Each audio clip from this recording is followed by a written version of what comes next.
আজকে আমি কার্তিক মাস সম্পর্কে তোমাদের সাথে কিছু আলোচনা করব। নদীর মধ্যে যেমন গঙ্গা নদী শ্রেষ্ঠ, শাস্ত্রের মধ্যে যেমন গীতাকে শ্রেষ্ঠ মনে করা হয়, সেই রকম আমাদের 12টা মাসের মধ্যে কার্তিক মাসকে শ্রেষ্ঠ মাস বলে মনে করা হয়। এই মাসের নামটি এসছে রাধারানীর নাম থেকে। রাধারানীর মায়ের নাম হলো কৃত্তিকা, আর রাধারানীর নাম হলো সেই মায়ের নাম থেকে কার্তিকা। সেই থেকেই এই নামটি এসছে, মাসের নামটি এসছে কার্তিক মাস। এই মাসটিকে দামোদর মাসও বলা হয়। এই মাসটির নাম দামোদর মাস কেন? দাম অর্থাৎ দড়ি, আর উদর অর্থাৎ পেট বা কোমর। এই মাসেই মা যশোদা ছোট্ট গোপালকে দড়ি দিয়ে বাঁধার চেষ্টা করেছিল। এখানে দড়ি বলতে আসলে দড়ি না, প্রেমের বন্ধনে বাঁধার চেষ্টা করেছিলেন।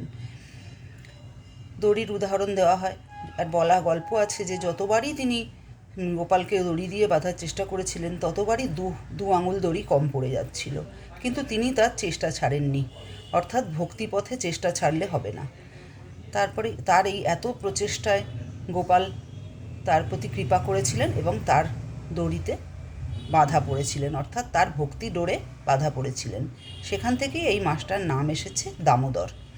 এই মাসে কিছু নিয়ম পালন করলে আমরা অন্যান্য মাসের চেয়ে কিছু শুভ নিয়ম, ভালো নিয়ম পালন করলে অন্যান্য মাসে যদি সেই ফল এক পাই, এটা সেখানে 1000 গুণ ফল পাবো।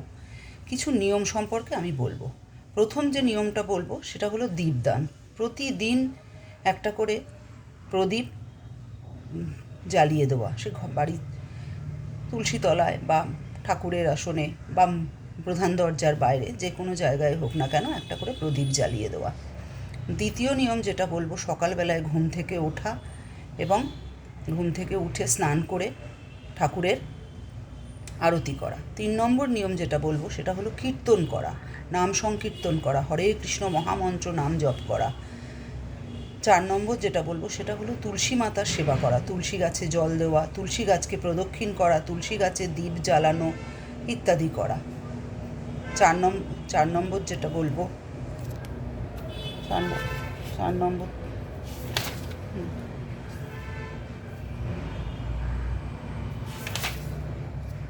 5 নম্বর যেটা বলবো সেটা হলো গোমাতার সেবা করা। গোমাতার সেবা আমরা কিভাবে করব?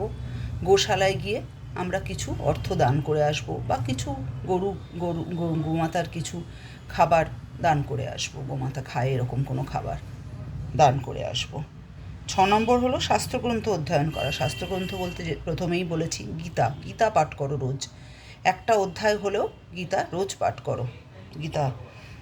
7 নম্বর হলো খাদ্য গ্রহণ, নিরামিষ খাবার গ্রহণ করব, এবং সেটা ঠাকুরের প্রসাদ হলে অত্যন্ত শুভ, খুব ভালো হয়। 8 নম্বর হলো ব্রহ্মচর্য পালন করা। উপরে যে 7টা নিয়ম বললাম সেগুলো পালন করলে অনায়াসেই আমরা ব্রহ্মচর্য পালন করতে পারবো এই মাসে। 9 নম্বর হলো বৈষ্ণব সেবা। বৈষ্ণব সেবা কিভাবে করব? কোনো মন্দিরে বা কোথাও যেখানে বৈষ্ণবরা থাকে, কোনো শ্রীকৃষ্ণ মন্দিরে বা অন্য কোনো ব্রাহ্মণকেও কিছু অর্থ দান করা, কিছু বস্ত্র বা খাদ্য, এইভাবে কিছু দান করা। এইভাবে আমরা বৈষ্ণব সেবা করতে পারি। তারপরে যেটা বলবো সেটা হলো বৈরাগ্য পালন করা। বৈরাগ্য কীভাবে পালন করব? এই মাস এমনিতেই নেশা করা ভালো না। এই মাসে আমরা কোনো নেশা তো করবই না, তার সাথে আমরা আমিষ খাবার একদমই গ্রহণ করব না। আর সর্বশেষ যেটা বলবো সেটা হলো এই মাসে তীর্থযাত্রা করতে পারলে অত্যন্ত শুভ, অত্যন্ত। বারাণসী যেতে পারলে কারোর যদি ক্ষমতা থাকে, তাহলে তার যে কী ফল, অত্যন্ত শুভ ফল পাওয়া যায়। আর আমরা যদি তাছাড়া অন্য যে কোনো তীর্থক্ষেত্রে গেলে এই মাসে খুব ভালো। আর যদি তীর্থক্ষেত্রে না যেতে পারি, এই মাসে আমরা চেষ্টা করব প্রায় রোজই কোনো না কোনো, ছোট হোক বড় হোক, কোনো না কোনো মন্দিরে যাওয়া চেষ্টা করব। এইভাবে 11টা নিয়ম পালন করলে আমরা এই মাসটা খুব ভালোভাবে কাটাতে পারবো, আর এই মাসের সারা জীবনের জন্য আমাদের মঙ্গল হবে। আর এই মাসে